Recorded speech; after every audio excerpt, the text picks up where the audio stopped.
ಒಂದೊಮ್ಮೆ ನಾಗ್ಪುರವನ್ನು ಹಾವಿನಪುರ ಅಂತ ಕರೆದಿದ್ದರು. ಭಾಳ ದೊಡ್ಡ ಮಟ್ಟದಲ್ಲಿ ಅದು ಚರ್ಚೆಗೆ ಗ್ರಾಸವಾಗಿದೆ.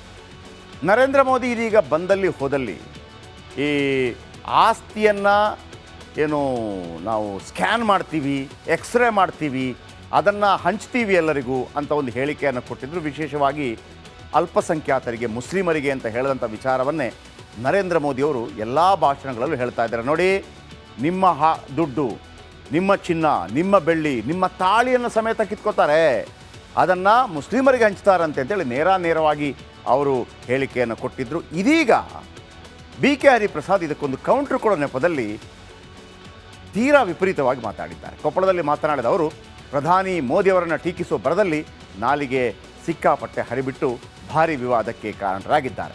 ಅವರೇನು ಹೇಳ್ತಾರೆ, ನೀವು ಕಾಂಗ್ರೆಸ್ಸಿಗರನ್ನು ಹೇಳ್ತೀರಿ ತಾಳಿ ಕಿತ್ಕೋತೀವಿ ಅಂಥೇಳಿ, ಪುಲ್ವಾಮಾ ದಾಳಿ ಬಗ್ಗೆ ಮಾತನಾಡ್ತಾ ಅವರೊಂದು ವಿವಾದಿತ ಹೇಳಿಕೆಯನ್ನು ಕೊಟ್ಟಿದ್ದಾರೆ. ಏನು ಆ ಹೇಳಿಕೆ ನೋಡಿ, ಪುಲ್ವಾಮಾ ದಾಳಿಯ ಹುತಾತ್ಮ ಯೋಧರ ಅವಹೇಳನ ಆಯಿತು ಅಂತ ಅನಿಸುತ್ತೆ ಇಲ್ಲಿ. ಯಾಕೆಂತಂದರೆ ಈ ತಾಳಿ ವಿಚಾರಕ್ಕೆ ಸಂಬಂಧಪಟ್ಟ ಹಾಗೆ BK ಹರಿಪ್ರಸಾದ್ ಹೇಳ್ತಾರೆ, ಪುಲ್ವಾಮಾ ದಾಳಿಯಲ್ಲಿ ಅನೇಕ ಸೈನಿಕರು ತೀರ್ಕೊಂಡ್ರಲ್ಲ, ಬಾಂಬ್ ಬ್ಲಾಸ್ಟ್ಗೆ ಒಳಗಾದ್ರಲ್ಲ, ಆ ಸೈನಿಕರ ಪತ್ನಿಯರ ಮಂಗಳಸೂತ್ರ ಕಿತ್ತಿದ್ಯಾರು, ನೀವಲ್ವಾ ಅನ್ನುವಂಥ ರೀತಿಯಲ್ಲಿ ನರೇಂದ್ರ ಮೋದಿ ಅವರಿಗೆ ಒಂದು ಟಾಂಗ್ ಕೊಟ್ಟಿದ್ದಾರೆ.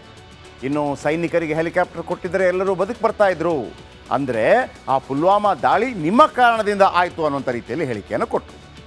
ಇನ್ನು ರೈತರ ಹೋರಾಟ ಆಗ್ತಾ ಇತ್ತು.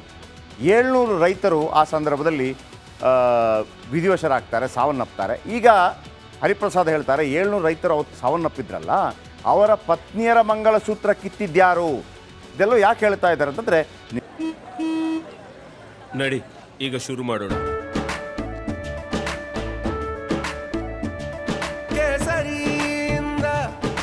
ಮನೋಲ್ಲಾಸ ಮನಸ್ಸು ಮತ್ತೇರಿ ಕುಣಿದಾಡಿದೆ ನೋಡು, ಮನಸ್ಸು ಮತ್ತೇರಿ ಕುಣಿದಾಡಿದೆ ನೋಡು.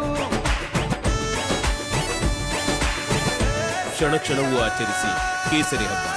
ವಿಮಲ್ ಬಾಯಲ್ಲಿ ಹೇಳಿ ಕೇಸರಿ. ನಿಮ್ಮೆಲ್ಲರ ಮಂಗಲಸೂತ್ರವನ್ನು ಕಿತ್ತು ಮುಸ್ಲಿಮರಿಗೆ ಕೊಡ್ತಾರೆ ಅಂತ ಹೇಳಿದ್ದಕ್ಕೆ ನಾಲಿಗೆ ಹರಿಬಿಟ್ಟಿದ್ದಾರೆ ಹರಿಪ್ರಸಾದ್.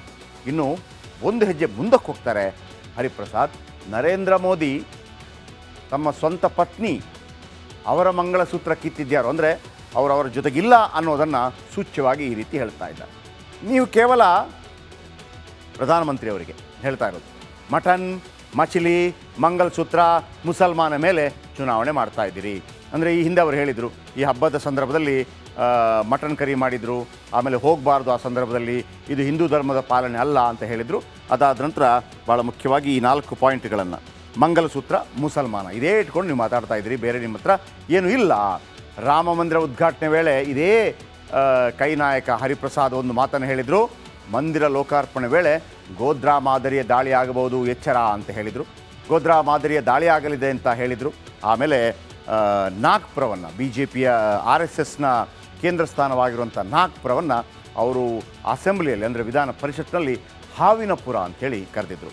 ಬನ್ನಿ, ಇವತ್ತಿಗೆ ಸಂಬಂಧಪಟ್ಟ ಹಾಗೆ, ತಾಳಿಗೆ ಸಂಬಂಧಪಟ್ಟ ಹಾಗೆ, ಮತ್ತು ಸೈನಿಕರಿಗೆ ಸಂಬಂಧಪಟ್ಟ ಹಾಗೆ, ಮತ್ತು ರೈತರಿಗೆ ಸಂಬಂಧಪಟ್ಟ ಹಾಗೆ ಏನು ಹೇಳಿಕೆಯನ್ನು ಕೊಟ್ಟರು ಹರಿಪ್ರಸಾದ್ ಅವರ ಬಾಯಿಂದಲೇ ಕೇಳಿ.